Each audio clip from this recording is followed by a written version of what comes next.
Everyone, welcome back to law learners. पिछले video में हमने देखा था सेल और एग्रीमेंट टू सेल का डिफरेंस। आज एक और इंटरेस्टिंग टॉपिक समझते हैं जो बिजनेस और डेली लाइफ में बहुत कंफ्यूज करता है, सेल वर्सेस हायर परचेज। मान लीजिए आपने अमेजन या फ्लिपकार्ट से ऑनलाइन एक 50,000 का लैपटॉप ऑर्डर किया।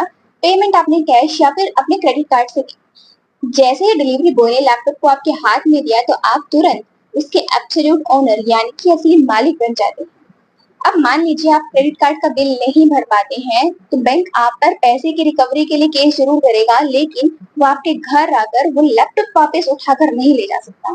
लॉ की भाषा में the sales of goods act 1930 के तहत इसे एक प्रॉपर सेल कहते हैं, जहां सामान की पोजीशन के साथ साथ ओनरशिप यानी कि मालिकाना हक भी तुरंत आपके नाम ट्रांसफर हो जाता है। लेकिन कहानी में असली ट्विस्ट तब आता है जब आप कोई भारी भरकम ट्रैक्टर या कोई लग्जरी गाड़ी ईएमआई या फाइनेंस कर लेते हैं। ज्यादातर मामलों में ईएमआई से दी गई गाड़ियां सेल नहीं बल्कि हायर परचेज एग्रीमेंट के तहत आती हैं, जहां पर आप तुरंत मालिक नहीं बनते। असल में आप सिर्फ एक हायर यानी कि किराएदार होते हैं और आपकी हर महीने ईएमआई उस गाड़ी का किराया यानी कि रेंट मानी जाती है। तो फिर आप असली मालिक बनते कब हैं?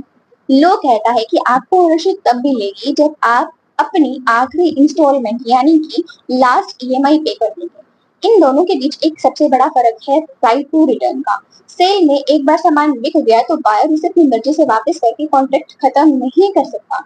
लेकिन हायर परचेज में आपके पास ये लीगल राइट होता है कि जब आप चाहे एग्रीमेंट को खत्म करके वो गाड़ी फाइनेंस कंपनी को वापस लौटा दे और आपको आगे की कोई भी इंस्टॉलमेंट्स नहीं देनी पड़ेगी। साथ ही अगर आप हायर परचेज में ईएमआई बाउंस करते हैं तो कंपनी के पास पूरा हक है कि वो आपकी गाड़ी जब्त करे यानी कि रीपोजेस कर ले, जो सेल में बिल्कुल भी मुमकिन नहीं है। तो अगली बार जब भी आप कोई बड़ा सामान खरीदें या कुछ फाइनेंस कराएं तो डॉक्यूमेंट्स पर साइन करने से पहले ध्यान से देख लेना कि वो एक सिंपल सेल है या फिर हायर परचेज एग्रीमेंट, क्योंकि आधी लीगल प्रॉब्लम सिर्फ बिना पढ़े साइन करने से शुरू होती है। इसलिए जागरूक बनिए और अपने राइट्स को पहचानिए। अगर आज का यह कंसेप्ट आपको क्रिस्टल क्लियर हो गया है तो इस वीडियो को लाइक करें और लोगों को ऐसे ही प्रैक्टिकली समझने के लिए लो लर्नर्स को अभी सब्सक्राइब जरूर करें। मिलते हैं नेक्स्ट वीडियो में, तब तक के लिए राधे राधे।